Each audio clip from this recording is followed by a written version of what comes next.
Padang dah. Tu mi goreng kau.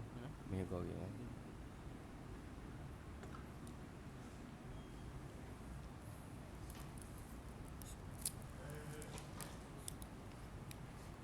Sikit dulu.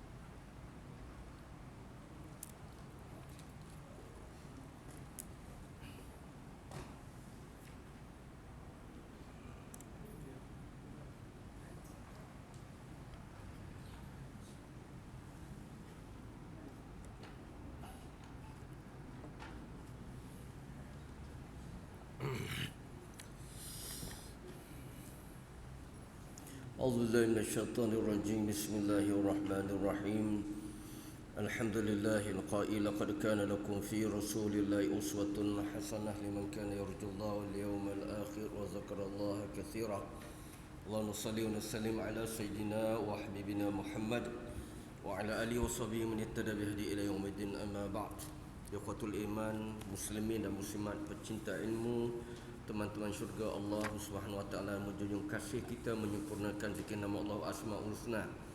Kenapa kita kena perbanyakkan zikir? Kerana kita dalam ujian, maka ujian kita antara mengangkatkan bala, melapangkan kehidupan adalah istighfar, zikir. Maka banyak-banyak mari kita menyempurnakan dulu zikir nama Allah Asmaul Husna. Ya Allah, Ya Rahman, Ya Rahim, Ya Malik, Ya Quddus, Ya Salam, Ya Mu'min, Ya Muhaimin, Ya Aziz, Ya Jabbar, Ya Mutakabbir, Ya Khaliq, Ya Bari, Ya Musawwir, Ya Ghaffar, Ya Qahhar, Ya Wahhab, Ya Razzaq, Ya Fattah, Ya Alim, Ya Qabid, Ya Basit, Ya Khafid, Ya Rafi', Ya Mu'iz, Ya Muzil, Ya Sami', Ya Basir, Ya Hakam, Ya Adl, Ya Latif, Ya Khabir, Ya Halim, Ya Azim, Ya Ghafur, Ya Shakur, Ya Ali, Ya Kabir, Ya Hafiz, Ya Mukit, Ya Hasib, Ya Jalil, Ya Karim, Ya Raqib, Ya Mujib, Ya Wasi', Ya Hakim, Ya Wadud, Ya Majid, Ya Wahid, Ya Wali, Ya Muta'ali, Ya Bar, Ya Tawwab, Ya Muntaqim, Ya Afu, Ya Rauf, Ya Ahad, Ya Malik al-Mulk, Ya Dhal Jalal wal-Ikram, Ya Muqsit, Ya Jami', Ya Ghani, Ya Mughni, Ya Mani', Ya Dhar, Ya Nafi', Ya Nur, Ya Hadi, Ya Badi', Ya Baqi, Ya Warith, Ya Rashid, Ya Sabur, Ya Allah, Ya Allah, Ya Allah, Ya Allah. Amin ya rabbal alamin. Allah fakirna fi din wa alimna ta'wil rabbana zidna ilma Allahumma yassir wa la tu'assir wa atimna bil khair arhamar rahimin. Kemudian Abu Sufyan berkata muka surat 408, tatkala ia atau angkatan tenteranya telah hakikatnya mengakui kekalahan ataupun dia merasai bahawa peperangan itu atas pilihannya untuk menamatkan peperangan, maka sebelum dia berundur balik ke kota Makkahul Mukarramah, Abu Sufyan melakukan ataupun bertindak untuk mendapatkan pengesahan mengenai apakah benar Rasulullah yang telah didakwa oleh Ibnu Qami'ah, yang didakwa oleh Ibnu Qami'ah itu benar-benar terkorban seperti yang didakwa oleh Ibnu Qami'ah. Ini menunjukkan bahawa mereka sebenarnya pada awalnya ataupun percaya bahawa maksud matlamat peperangan Badar ataupun membalas dendam peperangan Badar telah tercapai dengan kemuncak tertinggi ialah membunuh Nabi Muhammad sallallahu alaihi wasallam. Maka dalam proses itulah Abu Sufyan berkata, apa dia? Julanglah Hubal, mana tinggilah a'li Hubal, tinggilah Hubal. Lantas Nabi sallallahu alaihi wasallam bersabda, mengapa kamu tidak menjawab? Itu sabda Nabi sallallahu alaihi wasallam dalam bahasa atau dalam sabdanya, ala tujibunahu, ala tu, kenapakah tidak kamu menjawab apa yang telah ditanya ataupun yang telah dislogankan oleh Abu Sufyan yang menjulang seolah-olahnya menanglah Abu Sufyan dan tenteranya dengan mereka memuji-muji Tuhan berhala di hadapan Rasulullah sallallahu alaihi wasallam. Ternyata ini adalah perkataan yang sangat berat, sangat berat di hadapan Rasulullah sallallahu alaihi wasallam, kerana kita maklum tugas yang utama Rasulullah adalah membenteras kekufuran, kesyirikan, sehingga umirtu an uqatilun nasa hatta yaqulu la ilaha illallah. Aku diperintah oleh Allah untuk memerangi manusia supaya tidak ada lagi seseorang pun di muka bumi ini kecuali mereka mentauhidkan Allah. Baik. Maka apabila, dan inilah perjuangan, bentuk-bentuk slogan, perjuangan, moto, misi dari peperangan syirik. Kerana tujuan dan matlamat mereka berjuang itu adalah kerana kekufuran dan kesyirikan mereka. Tetapi kita orang Islam berjuang kerana Allah. Lalu terzahirlah dari matlamat, dorongan perjuangan mereka itu ialah kerana keberhalaan dan kesyirikan yang mereka pegangi. Lalu apabila demikian, Abu Sufyan berkata, a'lil Hubal, a'li Hubal, tinggilah, julanglah Hubal. Mereka bertanya, yakni sahabat bertanya, kerana sebelum daripada itu mereka telah disegah ataupun mereka telah dijerkah dengan suara Abu Sufyan yang kuat di atas bukit itu. Apakah Muhammad masih hidup? Apakah Abu Quhafah itu masih hidup? Apakah Umar bin Khattab masih hidup? Tiba time kata Umar pun balas lalu. Tetapi pada awalnya Rasulullah sallallahu alaihi wasallam menegah sahabat menjawab apakah pertanyaan yang ditanya oleh Abu Sufyan. Dan ini satu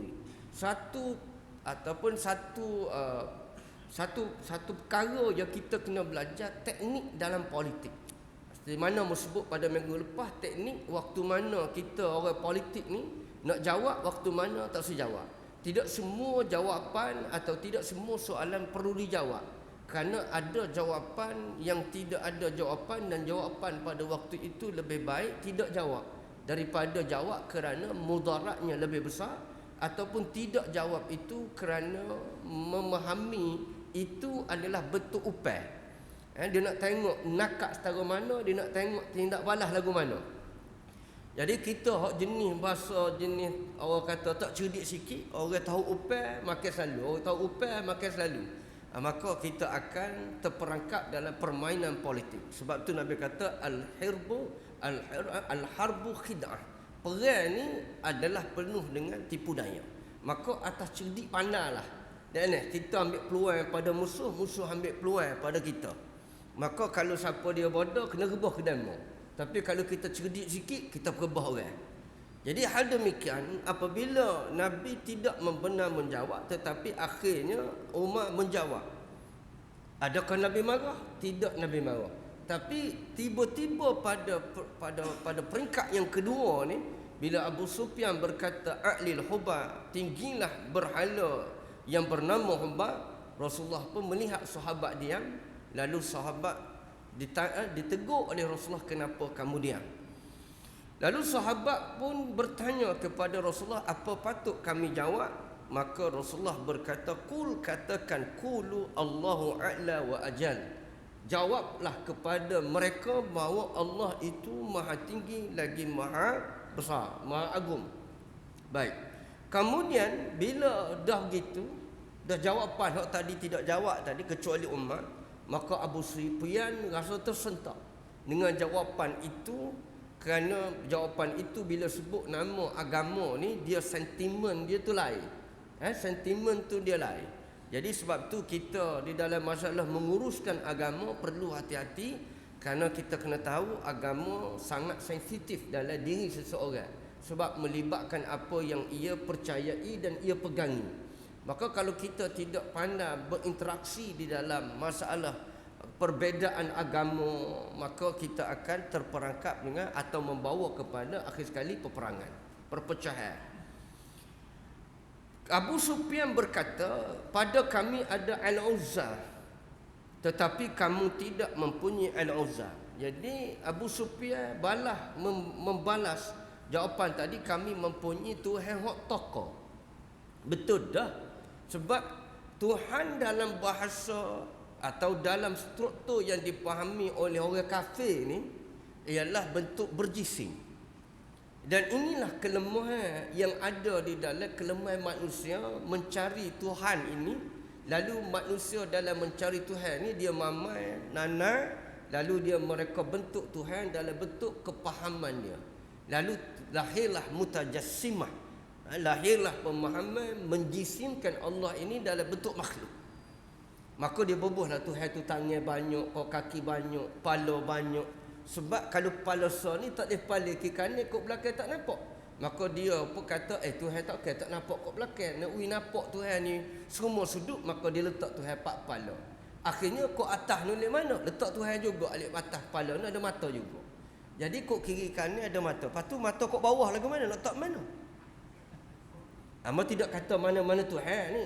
Cuba kita fikir kalau Tuhan itu perlu melihat sesuatu, dan memang sifat Tuhan dia mesti sifat menguasai. Di antara sifat menguasai, dia boleh kontrol dan mengetahui semua dan keadaan di mana tepat.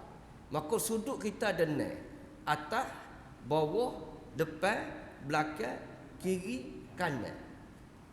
Jadi betul tak? Maka mata depan ada. Okey, hak ni sempurna. Lepas tu nak tengok kat belakang lagu mana? Letak mata lihat belakang. Okey, jadi Tuhan dua kepala, dua muka. Kepala tu sah, dua muka. Lepas tu kiri kanan lagu mana? Sama ada waktu Tuhan mata bulat, tak okey Tuhan kepala ni mata belakang. Hidung duduk mana pula? Jadi lemah Tuhan tak nyawa, mati juga. Jadi letak pula Tuhan mata duduk adik ni pula. Ada tambah dua mata, jadi tahap kat lain ni. Maka bila alik ni tak kat alik kiri tak ada, letak pula mata alik ni, ada pula muka alik ni. Dan ni, kamu dah alik atas tak mana? Tak atas kepala. Alik bawah kamu nak fikir nak tak mana? Takkan nak tak dagu. Tu abang mi tamus sendiri. Dan ni, jadi maknanya kalau kita erti kesimpulan hang amo nak pergi poinnya, kalau kita berfikir Tuhan itu dalam bentuk manusia, selama-lamanya lemah. Kenapa? Cuba bui jawapan hak paling tepat. Pasal apa? Lemah. Kerana jawapannya makhluk tu sendiri lemah. Manusia dan makhluk ini sehebat mana pun bila sebut makhluk lemah. Kerana yahtaju ila, kerana berhajat kepada sesuatu untuk menumpai ataupun memberi kuasa ataupun menghidupkan dia. Tak kerana berhajat kepada sesuatu, maka itulah nama dia makhluk, dan makhluk itu tetap mempunyai kelemahan. Antara kelemahannya tadi. Jadi kata Abu Sufyan, kami ada Tuhan besar yang diagungkan di kota Mekah. Mari sekalian Arab dari Syam, mari dari Yaman, mari daripada Iraq. Bila orang tu pergi ke Mekah, mau tak mau bila dia tawaf di bawah berhala. Kerana Kaabah pada waktu sebelum Nabi SAW memusnahkan berhala di sekeliling Kaabah tu, tuan-tuan yang tahu berapa ada? 360 berhala. Hak besarnya Lat wal Uzza. Lat wal Uzza tu habtina tu hajatan. Jadi kerana dia tak panggil Lat wal Uzza, dia tak beri Tuhan hak tina, sebab hak tina ni lemah. Lalu dia beri nama sini Tuhan Uzza. Aku ada Tuhan Uzza. Uzza ni Tuhan jatah. Maka oleh kerana nak lawan Rasulullah ni, yang Rasulullah ni kuat, maka dia pun kata pandai dah. Dia kata aku ada Tuhan jatah. Kalau kata Tuhan tina, tak semak. Tak. Nabi SAW pun berpaling atau memilih ke kanan kiri sahabat ni, diam, tidak berkata apa-apa. Lalu Nabi bertanya, ala tujibunahu? Nabi pun tanya kali yang kedua, kenapa kamu tidak menjawab? Dua. Baik.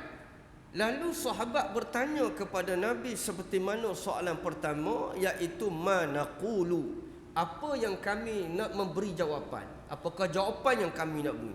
Qulu, Nabi kata, Allahu maulana wa huwa maula lakum.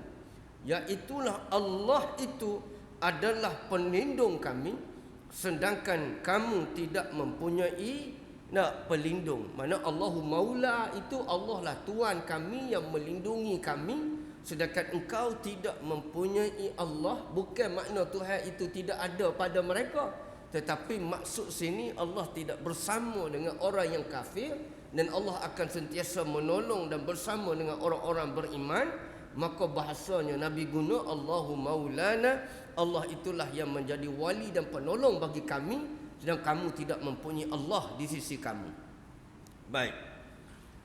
Kemudian Abu Sufyan berkata lagi, Uzza sudah senang, maka silalah kamu atasi ia. Hari ini sebagai bayaran untuk pemberangan Badar, keputusan perang ini adalah silih berganti. Jadi selepas tu Abu Sufyan nak memberi ataupun berdialog lagi di atas bukit itu dengan berkata, Al-Uzza sudah senang. Mana Uzza sudah puas hati, kerana mereka percaya bahawa Rasulullah itu telah mati, dan maksudnya balas dendam peperangan Badar itu telah berbayar. Maka dia berkata, sila kamu atasi ia. Siapa dia? Uzza. Jadi kalau kamu mampu, atasilah ia. Hari ini sebagai bayaran apa yang berlaku dari kekalahan peperangan Uhud itu adalah jelas maksud mereka semata-mata untuk membalas dendam, dan hari ini kejayaan mereka merupakan bayaran kepada kekalahan mereka di atas peperangan Badar yang teruk. Maka keputusan peperangan ini mana? Perang Uhud ni silih ganti makna seri. Dah dulu mu menang, hari ni aku menang. Jadi aku ni dia kata perang ni silih ganti maknanya balik kuat. Hari ni mu menang, mungkin esok aku menang, lusa pula mu menang, mungkin itulah aku menang.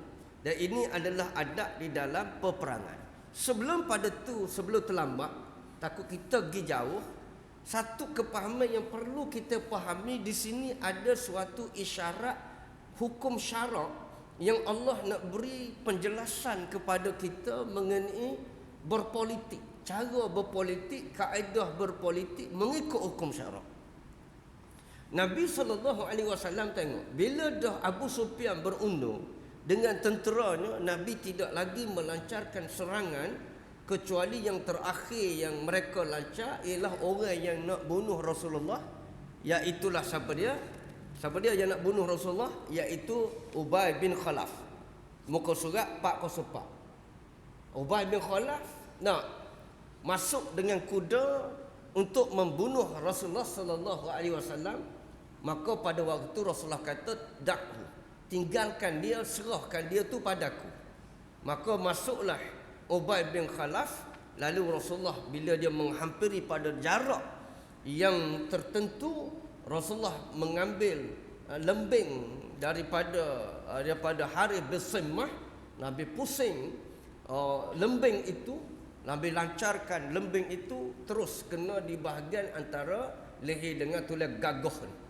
Maka mutalah Ubay bin Khalaf, tetapi tidak mati pada tempat kejadian. Jatuh dia, lalu dia berundur. Kemudian selepas itu tidak ada lagi peperangan siri yang cuba orang musyrikin cuba masuk, kecuali pada muka surat muka yang terakhir kita ketemu, iaitu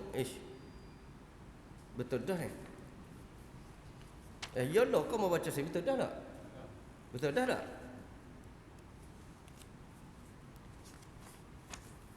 Abu Sufyan bukan, kita bukan baca senior lajak ni. Betul tak situ? Betul dah dah? Oh betul, tak apa, betul tak? Baik. Lalu peperangan yang terakhir tuan ingat tak, iaitu apabila serangan terakhir musyrikin muka surat 405, iaitu mereka cuba nak naik atas bukit tu, maka Rasulullah suruh siapa dia, iaitulah Sa'ad bin Abi Waqqas melancarkan panah. Maka bila Sa'ad melancar panah tu, panah tak ada kepala, panah tak ada kepala, tetapi panah itu ternyata mengenai musuh itu lalu mati. Itulah serangan yang terakhir yang berlaku pada hari itu, dan rupanya serangan itu ada serangan terakhir, lalu mereka tidak lagi melancarkan serangan. Jadi dari dua yang terakhir itu pun membuktikan kepada kita Rasulullah tidak memulakan peperangan, mencari pasal untuk berperang, sengaja untuk berperang, membuat sebab untuk berperang. Ini kita kena duduk faham. Islam tidak cari musuh. La tamanna liqa'a adui. Jangan sekali-kali kamu bercita-cita untuk bertemu dengan musuh, kecuali keadaan sangat tertentu. Begitu juga bila peperangan, bukanlah tujuan kita berperang untuk mencari kemenangan. Peperangan kita adalah untuk berdakwah dan mengislamkan manusia supaya mentauhidkan Allah. Kerana bila dia mentauhidkan Allah, tentu dia akan meninggalkan peperangan dan dia tidak akan membunuh orang Islam. Dan bukan saja orang Islam, dia akan tidak membunuh sesiapa, kerana orang Islam itu akan dididik dengan cintakan kepada penghidupan dan kedamaian. Jadi matlamat kita adalah untuk membawa manusia seramai mungkin menyembah Allah dan jangan dia mati dalam keadaan bersyirik kepada Allah. Itu tujuan kita. Jadi jelas daripada ajaran Nabi, Nabi hanya menunggu dan melihat sejauh mana Abu Sufyan untuk melancarkan serangan. Kalau dia serang, baru Nabi serang. Kalau dia sudah memerhentikan, maka tak perlu. Jadi dengan demikian, apabila begitu, politik Nabi jelas bahawa Islam tidak akan memulakan peperangan kecuali peperangan itu dimulakan oleh musuh. Maka Islam pada waktu itu tidak mempunyai pilihan kecuali untuk berperang. Dengan maksud peperangan adalah langkah dan pendekatan yang terakhir. Kedua, ialah tengok cara politik siasatun Nabi sallallahu alaihi wasallam. Bila sebut reti politik ni, ialah apa dia? Jalbul masalih wa dar'ul mafasid. Iaitu dikatakan politik itu an yakuna fi'lan aqrabu ilal islah.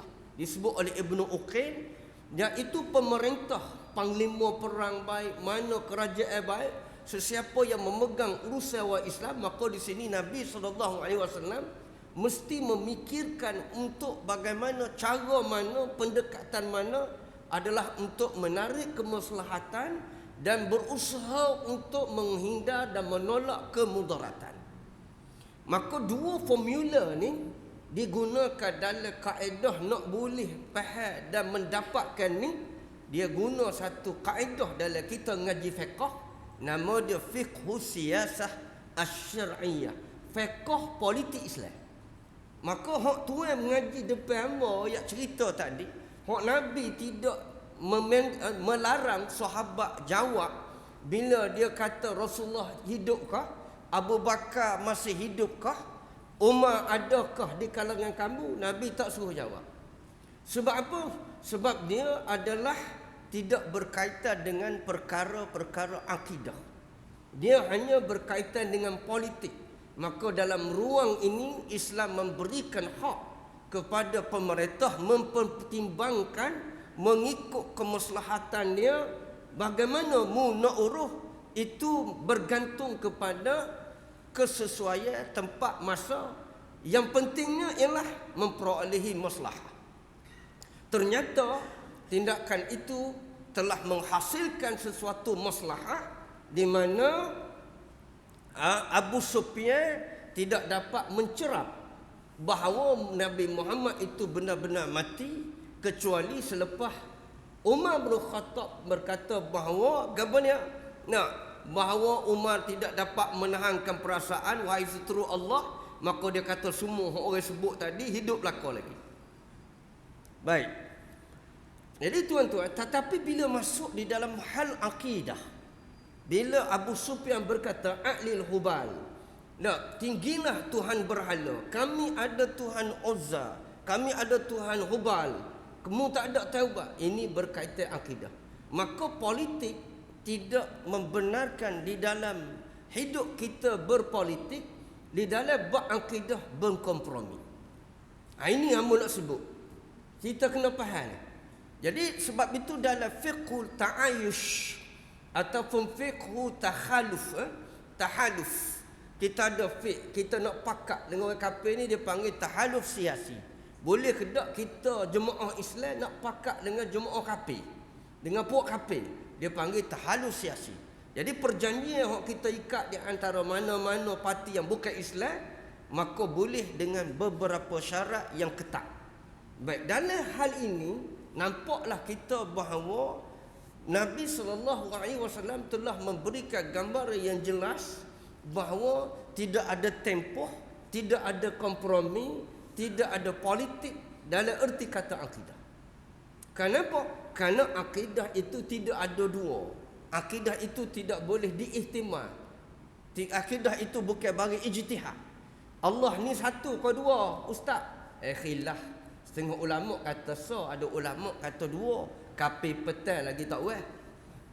Dan sebab Allah itu sifat zat dia adalah tetap qat'i. Maka tidak mungkin kita nak menakwil. Tak mungkin kita nak memberi ruang dalam hal yang qat'i dan putus. Kerana dia tauhid dalam diri seorang mukmin itu dia hanya satu.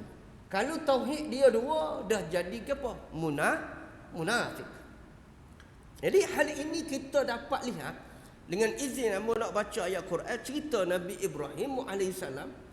Nabi SAW sentiasa mendapat bimbingan daripada Al-Quran dalam ayat surah Mumtahanah, wa qad kanat lakum uswatun hasanatun fi Ibrahim walladzina ma'ah. Sesungguhnya kamu di dalam politik telah ada satu garis panduan yang baik daripada tauladan Nabi Ibrahim AS bersama jemaah dan tentera dan pengikut yang bersama Nabi Ibrahim. Jadi Nabi Ibrahim ni lawan Namrud. Betul ke tak? Nabi Ibrahim ni lawan Namrud. Jadi tentera Namrud ni hancur dengan virus yang dibawa oleh binatang terkebal. Jadi kalau kita kata lah ni COVID-19 ni dia bunuh manusia ni tuan-tuan, kita boleh bayar bagaimana virus yang telah menyerang tentera Namrud ni menyebabkan mati semua. Nah, betul tak? Maka itu tidaklah mustahil di sisi Allah Subhanahu Wa Taala. Maka bagaimana pendirian Nabi Ibrahim AS sedangkan dia sikit. Nabi Ibrahim ni tentera dia berapa orang aja? Iaitu bini dia, kemudian Nabi Lut dan isteri dia di waktu dia melawan Namrud. Tetapi pendirian Nabi Ibrahim dalam hal yang berkaitan dengan tauhid, dia tidak mempunyai ruang untuk berkompromi. Maka tak boleh politik ni. Lalu Allah memberikan kepada kita contoh Nabi Ibrahim ni, dan contoh Nabi Ibrahim ni kita boleh pakai sampai ke hari kiamat dengan bukti Allah telah mensyariatkan strategi ini sebagai strategi yang relevan, mukjizat, dan dia daripada Allah. Gapo dia? Iz qalu liqaumihim inna bura'u minkum mimma ta'buduna min dunillah. Sesungguhnya kami, kata Nabi Ibrahim, bura'a mana bura'u minkum, berlepas diri daripada apa yang kamu sembah selain daripada Allah. Kafarna bikum wa bada bainana wa bainakum, selepas kamu jelas menyekutukan Allah dan kamu beribadat, memberikan ibadat, penyembahan selain daripada Allah, wa bada, maka nyatalah baina wa bainakum, antara kami dengan kamu, al-adawatu wal baghdha, permusuhan dan kebencian. Permusuhan dan kebencian abada, selama-lamanya. Sebab tu kita tak boleh berkasih sayang dengan orang kafir. La tajidu qauman yu'minuna billahi wal yawmal akhir yawadu man hadallahu wa rasulah.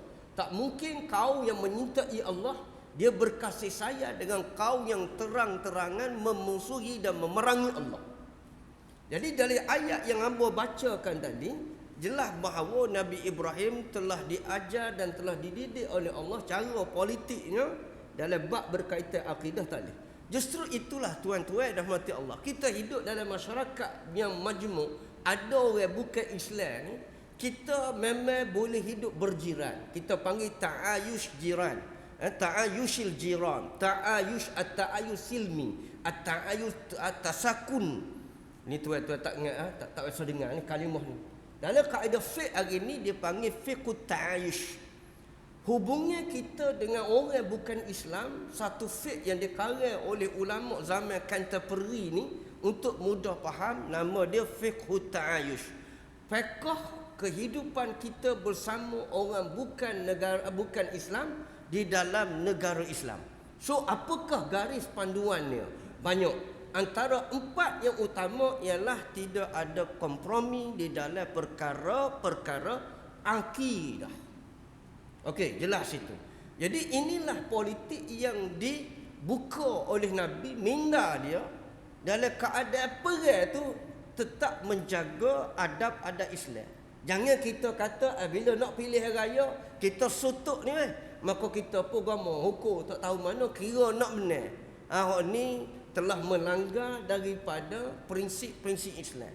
Maka amun nak oyak pesan bahawa kita kalau nak menang cara Islam, maka mesti mula dengan Islam, tengah Islam, akhir dengan Islam, hujung dengan Islam, sudah dengan Islam.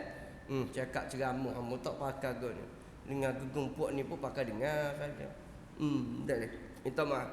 Jadi pada puak-puak kita kau boleh suara jadi gepo, dia tak kali dia jadi gepo. Jadi tak boleh kita nak ambil Islam sekerat. Seperti mana hamba buat misal apa dia? Kita nak makan gula ayam. Jadi tuan-tuan, duit beli ayam, duit hak kita kerja jual pok. Alhamdulillah. Ayam pula beli kedai tok lebam mak semelih ayam. Ayam tu bukan ayam daging, ayam kapur. Hak pomat perah sendiri. Hak perah pula bukan perah lepas, perah dalam guk. Nak ayam. Lepas tu ayam ni pula tak makan kok makan beras ya tuan-tuan. Dedak pun tak makan. Bersih tak bersih ayam ni. Perah dalam guk, duk dalam guk. Lepas tu ayam ni tuan-tuan semaya sama. Kok guk subuh sama kan. Sembilan habis mak. Sembilan habis mak kita beli, pas kita beli kita waklik kita pun beli kuah, kita beli kunyit, kita beli sate, semua dengan duit daripada kita jual pok. Tiba-tiba tuan-tuan orang Tino kita kata gapo? Orang Tino kita kata gapo? Dia kata abang tak ingat daun kari. Kita pun payah nak kelik daun kari, pakai getuh daun kari. Nah, pakai getuh pokok daun kari. Jiran sebelah dengan tanpa minta izin. Dan dia pun tidak pernah memberi izin kecuali dia kata secara umum, iaitu dalam hukum fiqh kata mana, iaitulah as-sukut ataupun al-iznu. Tadi izin dia dah maklum dah, izin dia siapa dia ambil motor ni ambil lah. Moga dia pun tak ada cara sebab dia pun duduk di besuk dah. Ataupun dia royak ke jiran orang ada motor betik kau gapo ni ambil lah, siapa nak ambil. Itu boleh ambil. Ni kita tahu dah jiran sebelah tu namanya Mokcik Mina Kupik Ido Taik Kering. Jadi hidup tak kering itu siapa dengan tenaga nasional pun balah dengan kelawat, kerana tenaga nasional tu nak kerak jula pokok ngoktai dia tu terjula masuk di dalam waya TNB tu berlari bercodak dak ni tukang hok dia nak kerak jula tu moga duduk tindih ataupun duduk atas tali tiang elektrik tu ni. Nya tekik dengan parang nak royak pada hajola tu duduk luar pada tanah dia dah duduk atas jalan atas lain TNB dah. Masuk hospital kawan tu. Jadi orang tahu belakang dia. Dia tak ada pasal-pasal gegetuh. Dan gegetuh paling ke kanan tak ada, ambil getuh daun kari. Letak dalam tu gelegak gelak. Lagu mana? Kari tu. Mau tak royak tuan-tuan fikir sendiri. Nah. Kalau tuan hang ada sini nak makan ke royak daun kari tu minta maaf mau curi. Tapi ayat tu ori. Anak ayat mana? Abang mi makan ke tak? Oh. Dia ni benda kecil je. Lagu itulah Islam. Dah, bila kita nak bawa bila nama perjuangan Islam baik, maka kita hendaklah bermula dari Islam dengan niat yang baik. Kemudian mesti ikut cara Islam di tengah hingga akhir. Kalau menang pun, kalau kona pun, kona mesti di dalam apa dia? Di dalam daerah putaran yang dibenarkan oleh Islam. Tubik lopak jangan. Hak lopak tu lagi. InsyaAllah ditarik balik mari. Dan ke mana? Jadi demikian balik kita pada tajuk kita. Boleh kurang lebih 5 minit lagi. Lalu Umar menjawab. Jadi jelas kita di situ dah. Lalu Umar menjawab tidak sama. Umar balik jawab. Dia Umar duduk depan hak ni orang lain tak jawab dah. Dan tidak ada suara yang setegas, sekeras Umar. Dan layaklah Umar yang menjawab. Di waktu ini Ali, Uthman, kemudian Abu Bakar radhiyallahu anhu tidaklah memberi apa-apa respon kecuali dia hanya memadai dengan Umar radhiyallahu anhu. Tidak sama. Maka Umar kata tidak sama. La sawa. Kenapa? Kerana orang-orang kami terkorban berada di dalam syurga, sedangkan mayat-mayat kamu berada di dalam neraka. Tengok. Kepahaman Umar melihat dari sudut yang berbeza, sedangkan Abu Sufyan melihat dari sudut yang berbeza. Tengok, kenapa berlaku? Kerana Abu Sufyan duduk alik parti ni, alik parti tidak Islam. Maka bila tidak duduk alik parti Islam, cara mikir dia mestilah tidak Islam. Walaupun dia pakai Islam, jadi dia kecek pun tidak Islam, cara mikir pun tidak Islam. Hak dulu dia Islam, tapi kerana lopak duduk ahli tidak Islam, jadi tidak Islam dah. Dulu comel duduk masa saya dengan ahli ni. Tapi bila masuk ahli ni, nampak kita kopah dia pun tak apa betul, kiblat tak ada dah. Jangan main. Sebab tu, tapi bila duduk ahli Islam, cara melihatnya berbeza. Nampak tak? Cara melihat berbeza. Kenapa? Kerana Umar melihat dari sudut apa dia? Kacamata Islam, iaitu tidak sama. Sedangkan Abu Sufyan kata apa? Bahawa Uzza kami telah menang, maka kamu boleh kalahkan dia. Sesungguhnya ini bayaran daripada perang Badar. Tengok. Jadi barang Abu Sufyan kecek daripada awal akhir, barang atas benar, barang atas moga. Barang atas benar, barang atas balas dendam. Jadi tidak ada tujuan peperangan dia kecuali adalah disebut sebagai apa, jahiliah daripada tagut. Tetapi kita orang Islam tidak. Kita berperang kerana Allah, kerana mencari mardatillah. Maka lalu Umar memberi satu jawapan yang baik, iaitu tidak sama. Kerana orang kami walaupun munafik dia kalah, kerana mati, kena kerak tekok, hak ni pula kena catah hidung, hak ni pula kena belah dada, hak ni pula kena cicak. Ya, dari sudut zahir mu tengok dia kena cicak, tetapi dari sudut hakikat dia sedang menjalani satu perjalanan. Kerana hidup atas dunia ni dia ada lagi nama akhirah. Kalau saudara faham sikit yang ngaji Arab ni, tolong ngaji sikit ya, boleh faham selalu. Akhirah ni maknanya, akhirah tu makna lagi. Kalau bahasa Arab panggil akhirah tu makna lagi. Tak payah fikir dah, lagi. Oh, rupanya hidup ni ada lagi.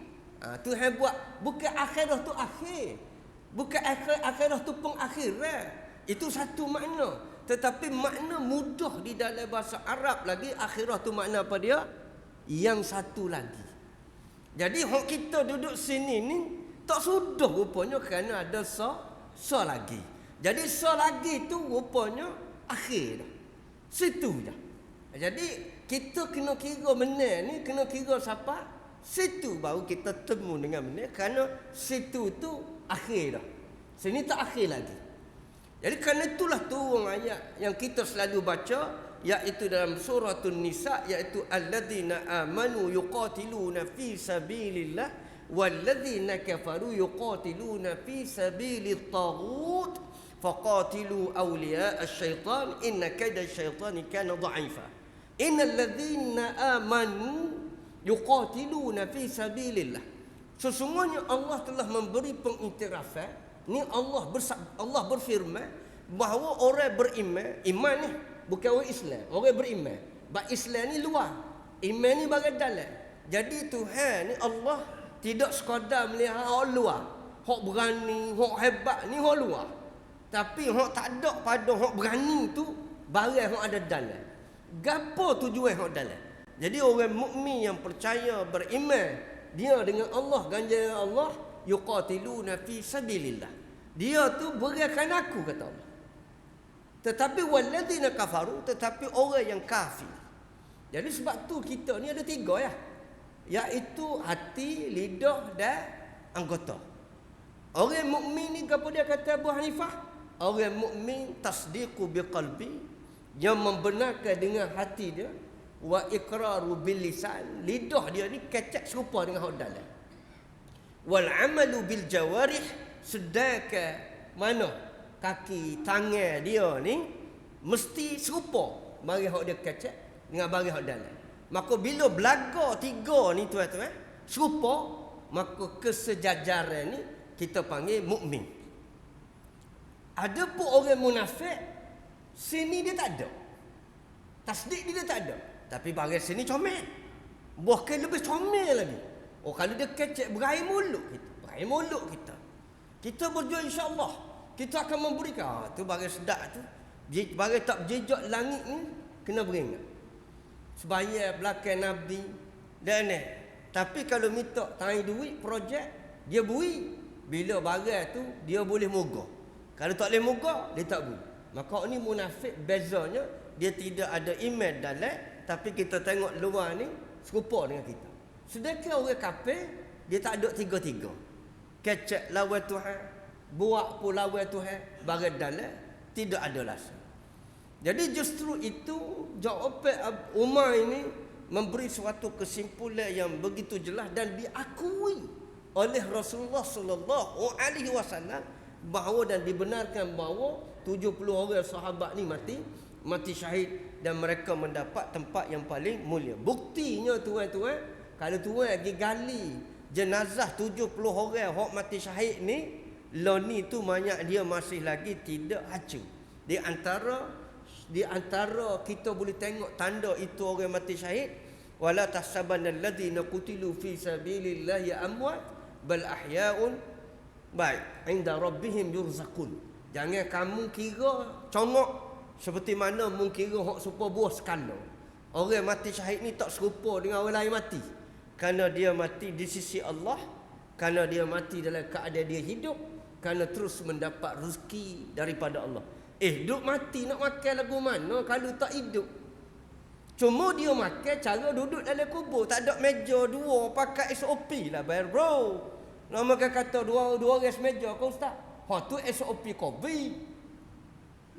Jadi apabila berlaku, kamu tak ingat tahun yang ke-70 Hijrah, berlaku banjir besar di Madinah, air turun daripada banjir Bukit Uhud. Kita pergi melawat bayar lagu mana kalau air turun daripada bukit tu kalau banjir.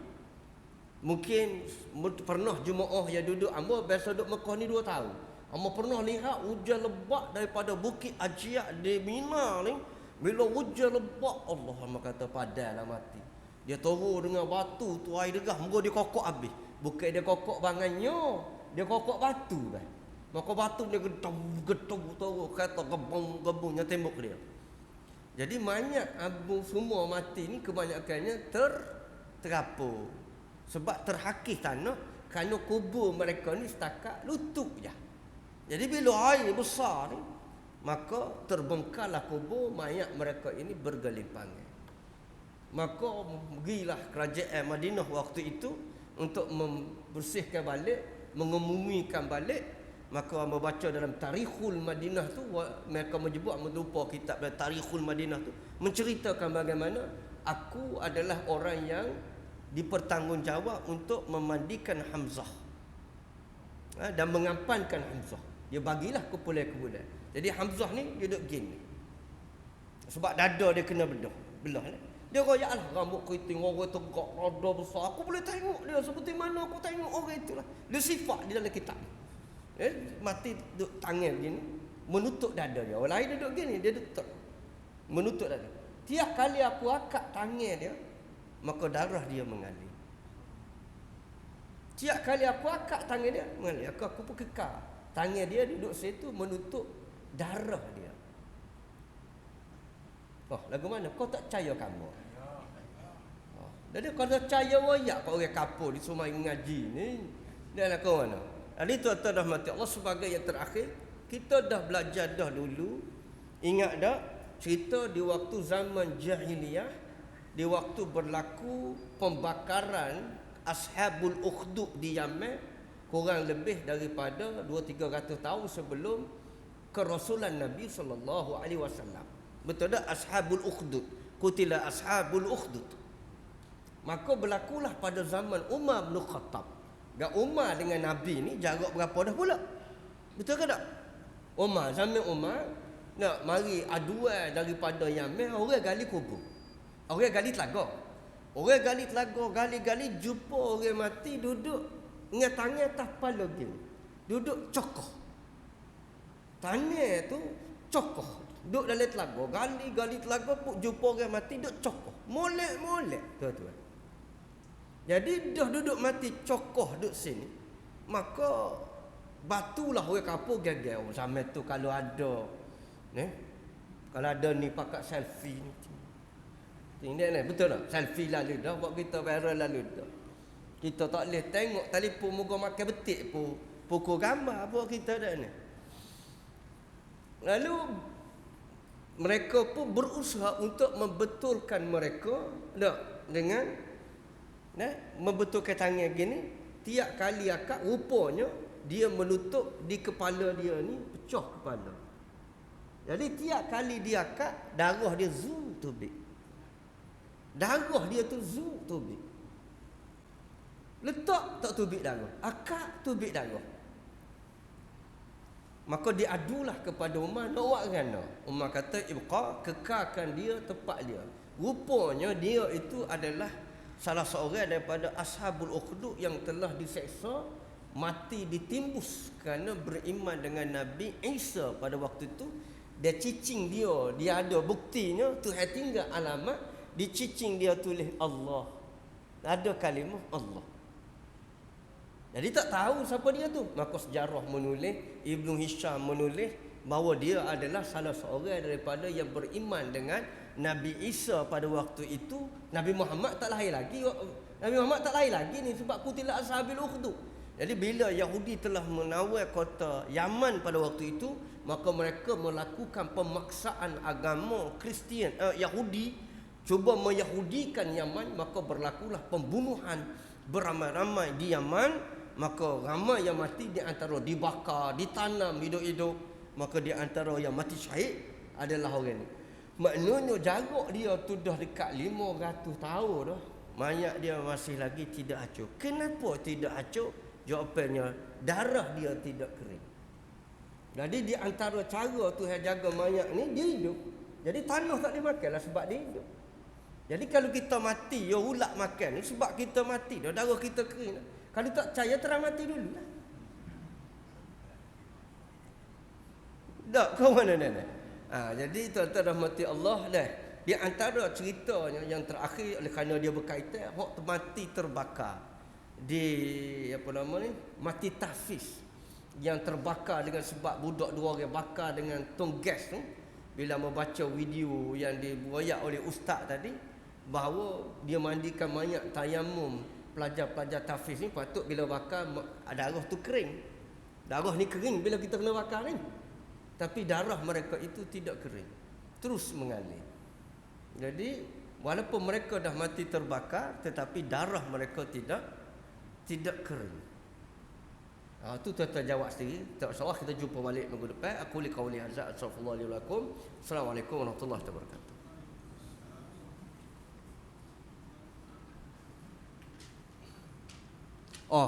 Minta maaf dia. Esok pergi esok SPM budak-budak. Jadi kawan kalau kita semaya ajak 2 rakaat, 2 ya, minta 2 ya. Minta 2 ya. Dan untuk anak kita, mungkin ada pak saudara kita dah lah. Anak saudara kita dah. Sepakat maya dengan mereka, insya-Allah. Mudah-mudahan hak penting sekalinya takut bila mereka bertemu, coffee menyusahkan mereka tiba-tiba di sekolah Pasir Putih dikesan berlaku jangkitan pula. Nyaya budak kena kuarantin, mudah-mudahan mintalah selamat. Wallahu a'lam.